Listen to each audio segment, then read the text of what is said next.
Umesahau. Unajua kila wakati unajua kitu alafu unafika unasahau. Nasahau mimi nikisema hiyo kitu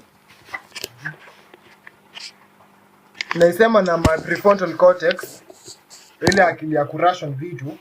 Wewe unareceive na the crocodile brain kwanza. So venye umeniuliza hiyo swali, ulielewa vizuri kabisa venye nilisema. Lakini uliinterpret venye ulikuwa unataka kuinterpret, uliinterpret kama ni threat. Sasa unaniuliza umesema aje? Lakini unaelewa kabisa unataka explain tena. Unajua venye nimeishika, venye umesema. Ndio umesema hii kufai wake. Mimi sikusema hivyo. Ndio maana nimekuuliza hii kufai wake. Akili yako ni imeinterpret hivyo. Ukipatiwa kushika. Si kushika. Unaona si eti si ni wewe kushika. Ni hivyo tuko. Unaona kama sasa hivi unajidefend. Ni hivyo, si wewe mbaya. Ni hivyo tuko naturally. Tunajidefend. The crocodile brain ina receive information kwanza. Hey, what's up people? Welcome back to the channel. Today tunaenda watch the interview ya Jeffrey Epstein, the second last interview alifanya. It will take some few minutes of your life. Kama uko interested, chill out, let's watch the full interview. And so hapa atakana ongelea a lot of things. Kuna vitu mingi atakana expose, kuna vitu vingi atakana patiana information yaje dunia inafanya, because these are the people wenye wanaitwa the elites of the elites. And this is a rare interview. I don't know iliwekwa lini, but imewekwa na the conspiracy files on YouTube.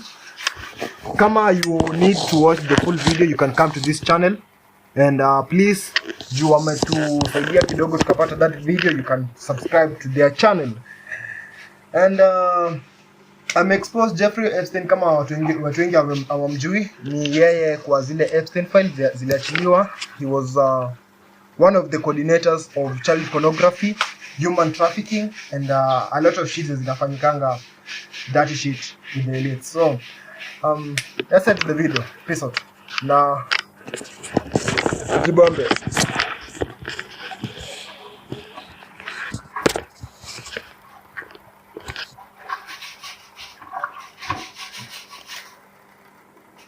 On Sunday afternoon, September 14th, 2008, where were you? So It was the night they put Lehman Brothers in bankruptcy in London. I was in jail. Seriously. This nigga got assassinated. The financial crisis of 2008 after you were in jail? Yeah. That's going to say amazing. Yeah, alikuwa anaanza kufanya ma interview, ikabidi wamemchukua jela. I take it you didn't have your Wall Street Journal dropped off to you in the morning, the Financial Times. No. How did you hear about that? How did you hear about? Because I want I forgot about this, but yes. I'm trying to get this. Going to be amazing. This is You can't expose the let's go back and do that again. You die, motherfucker. Sunday afternoon, because I want to find out about people, the geniuses understanding the complexity of the financial system. Because I think the best example we have is the financial crisis, the crash of 2008. Sunday afternoon, September 14th, I think it was, 2008, is when they were working feverishly in Midtown Manhattan at the Lehman Brothers offices and the various law firms in town, and with the Secretary of Treasury, in the Federal Reserve. What they were going to do with Lehman, they decided they weren't going to save it. And so they prepared to put it into bankruptcy at the opening of the market in London the next day. How did you hear about what was going to happen to Lehman Brothers, and what did you immediately think? The bankruptcy. I'm glad you asked that question. I was in solitary confinement September 14th. And again, some of the public stories about the wonderful time I had in jail, and my work didn't come for months after. I'd been there since June. In an 8x10 cell with a bed in the back, chrome sink with a toilet attached to it, and a little piece of metal sticking out that was supposed to act as a table. Now, since I was in jail, there were no books. Why? No library. No, I was in Haifai jail, kukaa not prison. rahisi, inafaa ikae ngumu. So in jail, I was in a place, it was called the Special Housing Unit, which is for the roughest, toughest, meanest people. They put me there, they said, for my own protection.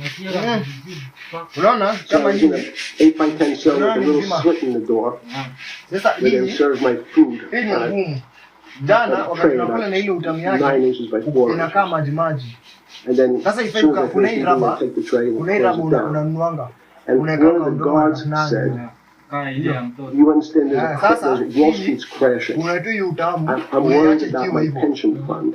What should I do? Sasa ni hii ni ya kutafuna And I tu. said, sorry, Wall Street's crashing, what's happening? Ikikaa na utamu inaisha. And he said, there's some crisis and some companies are Inaanza going kukaa maji maji. bankrupt.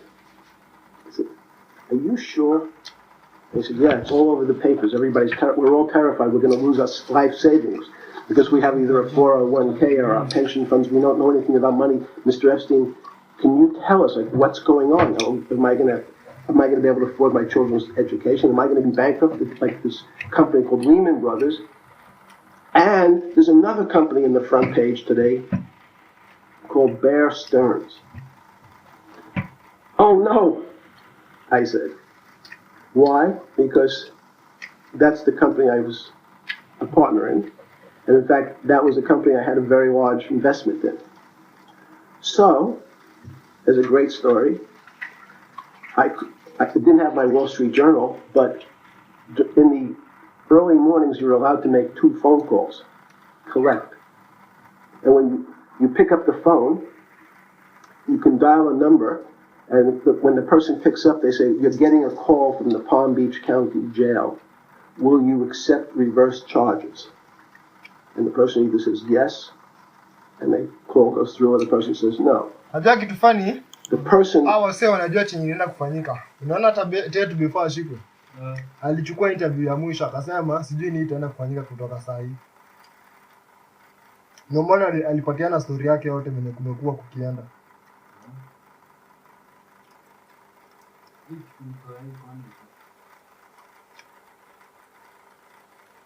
Hasa kama huyu alipatiananga interviews. I called was Jimmy Kane, the president of Bear Stearns. And I said, tell me what's going on. And so that my knowledge of the financial crisis happened with Jimmy, who was at the center of the storm, telling me about what Lehman had gone under, and they were trying to figure out a way, should they bail out Bear Stearns? Did it strike you at the time of the mess you had made of your life to be in a situation that you're one of the greatest financial minds in the world, looked at by world leaders and asked their, your thinking by the most prominent and important people in the world, and here you are in solitary confinement. You got to make a collect call to somebody. Did it strike you at the time how all the threads of your life had come together and put you in a position, or you had put yourself in that position? Imagine being an entrepreneur, ama being so powerful, hata ukiwa jela, ushtuki. Ukishuka uchukuliwa jela, utaenda kuanza maisha vizuri. Wani uko so powerful, uko na kampuni zako zina run, hata uhitaji kukaa huko manager ukaa huko run. Manager ina run. Ukiwa ndani, manager anakuja kukuvisit, anakuambia vitu zinaenda. Kama unampigia simu, phone call, patiwa phone call. Napiga unaongea, unajua vitu zinaendelea. Unajua venye utanini business yako. Once akiwa jela, hakuna watu powerful wanapigia simu. Wamewekwa jela lakini hayuko jela. Mkaa kwa No. So it never struck you when you had to make one of your 50% of your collect calls that day, you call the president or the head of the CEO of Bear Stearns. The biggest financial event in your life is taking place, of which one, every important person in the world would be seeking your opinion. Number 2 would be a once-in-a-lifetime opportunity to apply your craft. Number 3, it would be a once-in-a-lifetime opportunity to make money if you were smart, and obviously you're smart. you're telling me here, truthfully, that it never hit you at all of how you ended up in a place where you had to make a collect phone call from a jail cell that was 6 by 9 with a steel bed and your food being passed into a slot. The question we want to ask is, who was the other call to? Who was the other call to? The other call was to my friend at J.P. Morgan, who was then, I didn't know at the time, trying to buy Bear Stearns. So at one point, I had 2 phones. Rescue boy, anasema aje ati unajua kuna 2 phone calls kwa siku. The great financial crisis ya 2008 inataka kufanyika. Unaona? What great crisis ya 2008.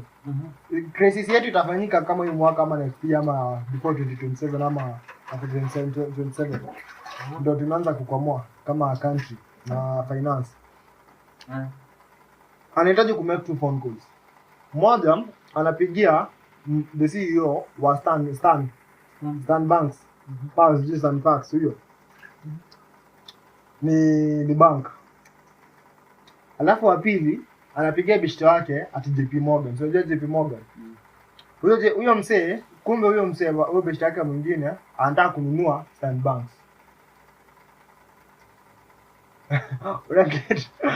No bank, bro. They're afraid people are going to hang themselves with the phone cord, so they don't actually come together when they're pretty short. So I was actually going between 2 phones talking to Bear Stearns and J.P. Morgan at the same time.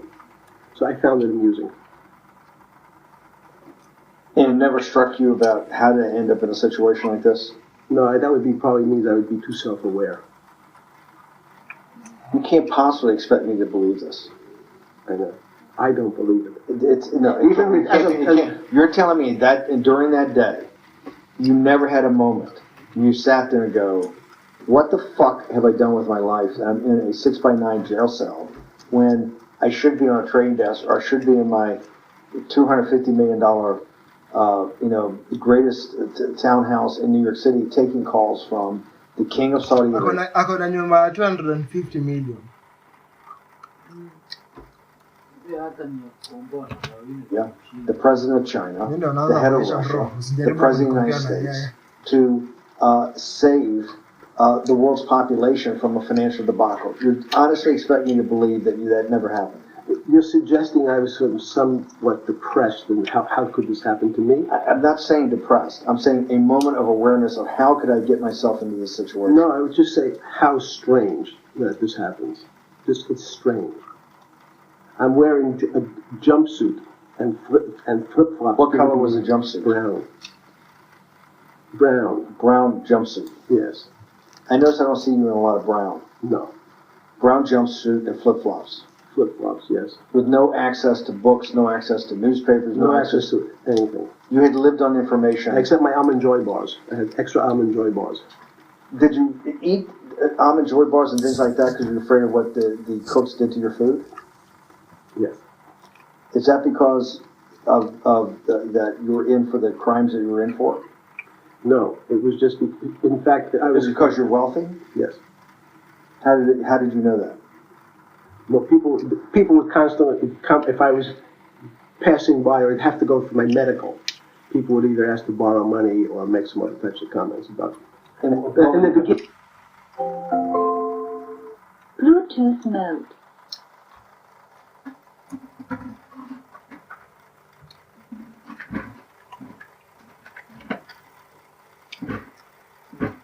So they're coming next to your crime. Time about people. It was all because you were rich. Yes. And it was all because they wanted to borrow money. They get advice. Yes. What, they get advice to go long. Yes, you're telling me it's just time to buy. You're telling me in solitary confinement they're interested in going long? Yeah. They want to know what does that say about human nature? Well, what I think that people find, one of the reasons they wanted to keep me in solitary confinement was they're afraid that everybody would want to know which stocks to buy. But what happened was, after... Like, kwani msa alikuwa powerful aje? Unajua, the reason alishikwa, hata achana na hizo crimes. The reason ameshikwa ni kwa sababu that crisis iko karibu kufanyika na watu watataka wawapatie advice ni nini watanunua. Unaona? Sasa wamemweka in solitary confinement ndio asiweza kupatiana that kind of information. So akafungiwa mahali. Bro, who ni among the 1% of the 1%. This crisis now is on the front page of every newspaper. I don't want to lose this thing. Sorry. When you first heard that, was it Bear Stearns had been kicked into bankruptcy, what, 6 months before? No, it's just the same time. This is part of the same deal. I thought Bear Stearns, they saved Bear Stearns and didn't save Lehman Brothers. That's right. 6 months before they had bailed out Bear Stearns. But Bear Stearns was still a zombie. Exactly what the shell of its former self. A former self. But they had, quote unquote, saved it. Why did they make the decision in your mind? Why did Hank Paulson and Bernanke, this concept of moral hazard? Explain to the audience what moral hazard is, and why did they save Bear Stearns 6 months before, and why did the smartest guys in the room decide not to save Lehman Brothers? It's a good question. The real issue is I have to go back when you have these systems to the way your doctor responds to any type of emergency in your body. If they might decide to save your kidneys and let your gallbladder go because the gallbladder is less important to your overall system. If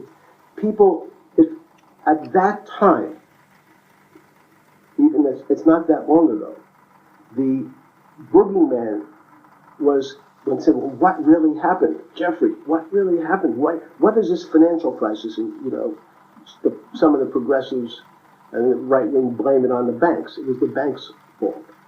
And it's the fault of this very esoteric, unknown concept of derivatives. It was really the derivatives that caused this financial crisis because the derivatives got somehow out of control and in the Mickey Mouse. And that was the way you started your road to a billionaire went right through derivatives. Yeah. But derivatives were not the cause. Derivatives were not the cause at all. It's like saying your hair was the cause of your heart attack because it was on top of your head. So what was the cause? There isn't, let me say, there's no one specific cause. These are system collapses. So many times when you have to make your death certificate, when you say, well, what did he die from? They'll say heart failure. But if you say, what was the cause of his heart failure? Well, he had blood pressure, his sugar was high, he was diabetic, he had all these other problems. They say, no, we need a word on your death certificate. Did he die from brain damage? Did he die from heart failure? That's the financial crisis. People said, well, what caused it? They wrote, like on its death certificate, derivatives. But derivatives are not a fundamental cause of anything. Was it Sunday or Monday? I take it was Monday morning when you. By the way, wakisema ati kama unaelewa kitu, he explain nje ya mtoto mdogo wa miaka 3 anaelewa. This nigga understand hivyo. Unachekia anatumia nini kama death certificate kujaribu ku-explain the financial markets derivatives. Derivatives ni hizi vitu tunatrading. Hizi kama currencies, vitu kama hizo. Hizo ni derivatives. Zimetengenezwa ni CDFs. Like umse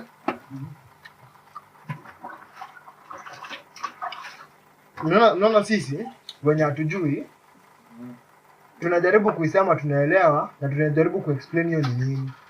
Lakini yeye mwenye anaijua hadi kuundani akiulizwa anasema hata yeye hajui.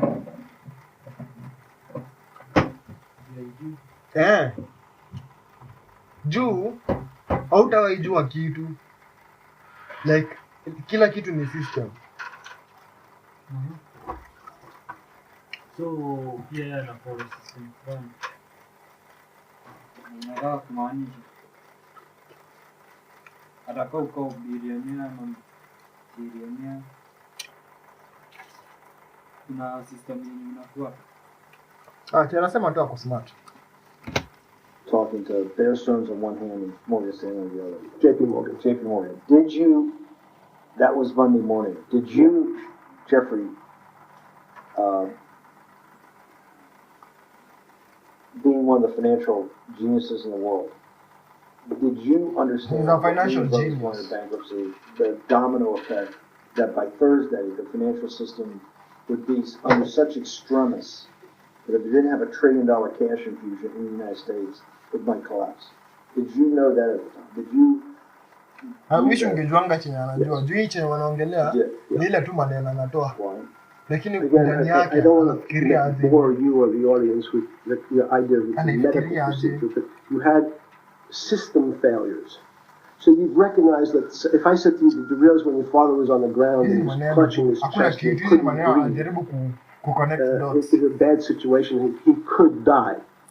That's how I saw it. Did you immediately think about the commercial paper market? I mean, the mechanical triggers that actually had to blow through the circuit boards. Did you know the circuits? Did you understand the circuits? Did you have a concept of the circuits that were going to get blown through? Yes, but only because of an analogy to a body. And in fact, from my telephones against the wall with my little metal wires, because the next day I talked to another person in Washington about the issues of what I thought was happening, and I made the same discussion about they were at the Treasury Department? Yes.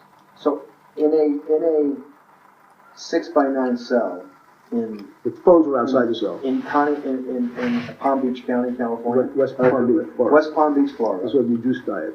West Palm Beach, Florida. West Palm Beach, Florida. West Palm Beach, Florida. You're making a call to Washington, D.C. to talk to some deputy Secretary of Treasury. Someone in Treasury. Someone in Treasury. Right. And that does not, the night before you go to bed, it doesn't dawn on you at all. You never have a moment of self-reflection. That, how did I end up on this metal cot when I should be at the center of things? No, I had a telephone, so I said, I can talk to, it makes no difference where I am. In fact, I'm still talking to the same person if I was at my home in Palm Beach. But I'm here in jail. Home in Palm Beach. I can dial my own phone. That's bullshit. No, but you can also make 1,000 phone calls. Here you got to make one, and he's got to take. Think how much better that was. I had to decide who was the right person to call. That was unusual for me, because I would have called 20 people. And what was the advice you gave? I said, you have a sick patient. And it's very much like a sick patient in the emergency room. You can't think about it like your car. People in normal walks of life think about money and things as a machine. And unfortunately, so if your car breaks, cars are always easy to fix. My jets, my cars, if it breaks, I know it can be fixed because it simply follows the same pattern. My jets, my cars are easy to fix. My jets. And the financial system are not machines. They can't be fixed the same way. You can't simply take out put some more juice into the commercial paper market, and that's like replacing the carburetor on the car. It's much more, I have a patient who can't breathe, has a stomach problem, can't see, and looks bleeding at the same time. What do I do first? I have to think about it as a system. Where's the most logical ile university yake watu walikuwa wanatafuta pesa wanamtumia ndio awaambie kitu. Toto zifikia msee kama huyu. Msee kama huyu chenye imemfikisha pali yako ni akili yake. Unataka kumaanisha akili. Yeye hapo tu unajua Tate ame leverage internet. Internet unatengeneza video moja inafikia watu kama 20,000.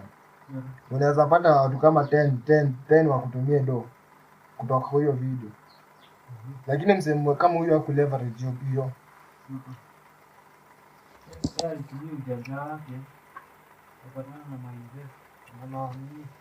That's the most dangerous place. If your heart stopped, you have to start your heart again. They innovate kitu. The equivalent to the money market. Why do I have to start your heart again? You need to get your blood flowing. If your blood stops, you're dead. If liquidity, which is the equivalent of blood in the financial system, dries up. What's liquidity is basically cash, putting cash into the system. Forget about what it is. Liquidity is liquidity. It allows the system. Sikia. That's what it is. Mimi sisi watu tunajaribu kuelewa ama trading ni nini ama financial market ni nini. Unajua liquidity ni availability of buyers and sellers in the market. Unaona? Ama ni pali orders already ziko placed. Ni pali price itaenda ifike. Unaona? Lakini yeye sikia venye ana explain liquidity. Anasema liquidity tumeka kama ni mwili, ni damu. Unaona? Damu ikihitajika pale fulani, kuna venye itahitaji ifike huko. Lakini uweze explain liquidity ni nini? Unaona? Liquidity ni liquidity. Na uweze explain nini inafanya ifike huko. Forget about what it is. Anasema forget what it is. Anasema forget what it is. Liquidity is liquidity. Liquidity is It allows the system. Ajua, wakati tuongelenga trading, nikushengi rikiwangu kwa Joska. Like, trading, si eti ni kitu iko kando. Like, ni kitu na control kila kitu. Nacheki. Sisi, hiyo ni kitu nafanyika. Sisi retailers, tuweza kufikia market, tunahitaji kama gold, kama unataka kununua gold. Gold, sijui ni gram ama ni nini, ama chaji moja, inaenda kuseme kama ni 4,000 or 4,200 and something dollars. Wewe hauna hiyo hiyo ni almost $500,000 pesa ya Kenya. Wewe uko na $100 dollars. Unahitaji ika amplified. Hapo ndo broker anaingilia. Broker anakuja na kupatia leverage. Leverage ni multiplier. Kama umewekelea 10 na amekupatia times 100, utakaa na 1,000. Unaweza nunua hiyo gold na kuleverage hivyo. Alafu anakuconnect kwa liquidity provider. Liquidity provider ndiye atakulink na bank. Si broker, si who trade direct na bank. Huwezi fika huko. Ni broker wana trade na bank. Hata trader afiki kwa bank, broker afiki kwa bank. Broker anaenda kwa liquidity provider. Okay. Bank ndio itafika kwa nini? Kwa market. Banks ndio zina trade. Hii pesa zina transfer na can transfer na banks. Hakuna kitu kingine. Ni banks zina transfer hiyo do. Zikuanga ni so meaning hasa unaona kama Jeffrey atakaa anaongelea hizo vitu because hizo vitu si eti ziko kwa field moja. Pesa ina control dunia. It's the blood of the system. You need to pump blood hard into the body of the economy to keep it flowing. And if you especially when you're worried about someone dying, you're not going to be worried about the niceties of, well, you got the shirt dirty and there was some damage. Pumping that blood, keep that heart. When you talked to the person in Treasury on Tuesday the 16th, did you get a feeling as you were sitting in your 6x9 jail cell in West Palm Beach, Florida, that they were on top of things? No, you can't. It's impossible to be on top of things. There's no such thing. It's again, the doctor watching the patient die, you hopefully have some confidence that he's seen it before. He recognizes that there are some steps he has to take first before he bandages the guy's finger or worries about what shoes he has on. So you hope that the people in charge, your doctors who work on the emergency patient, have enough experience and, frankly, judgment to try to keep the patient alive. Did you think that they had those things, patience and judgment? They had pretty good judgment, and you needed a lot of luck, just like in the dead patient. You need to, hopefully you put that blood in and it's not too late. And you make some mistakes, but you have to know you're going to have to give it a shot. In the run-up to the September crash of 2008, yeah. I guess you weren't occupied with finance. That whole summer, how long had you been in jail? I went to jail June 30th. So the entire summer? Yes. Before you went into jail, you were still very active in the financial markets? Yes.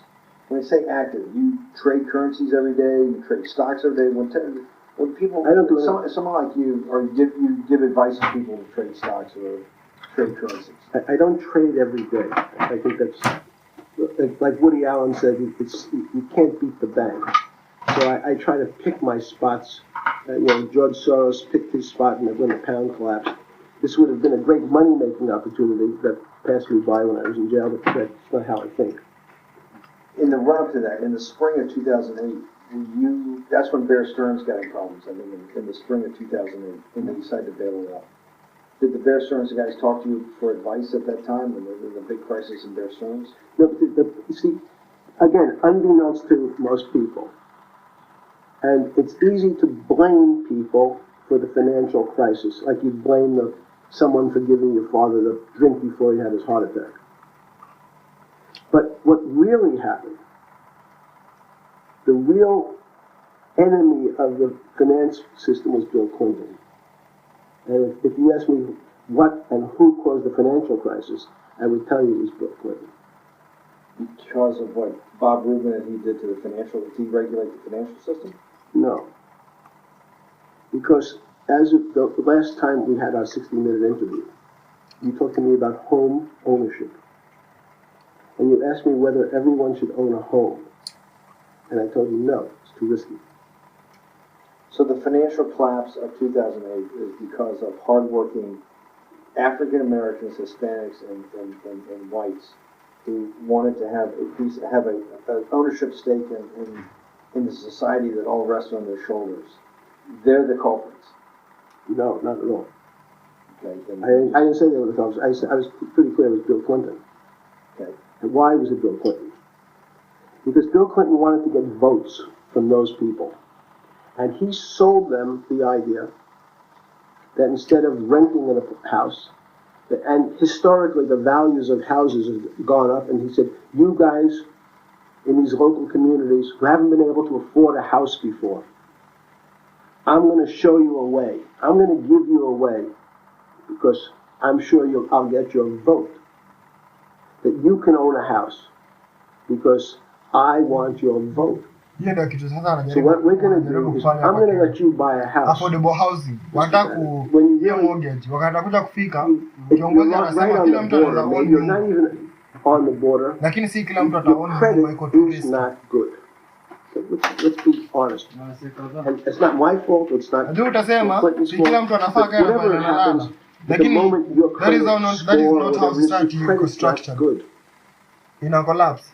Now, normally, That is not how economy now. You come to Economy me, is so complex. want to borrow money, I'm a bank. Sasa hivyo hata kama kuna shida na kuna njia za kufix Lend you money hazitafixiwa because your credit score is not up to where it needs to be.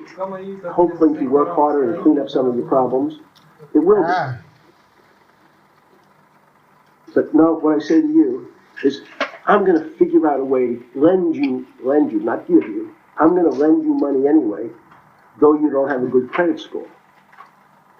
And don't worry, I'm going to get rid of the term that you don't have bad credit. Bad credit sounds pejorative.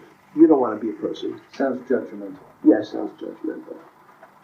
So what we're going to do is we're going to call your credit situation subprime. Nobody knows what that means. Subprime.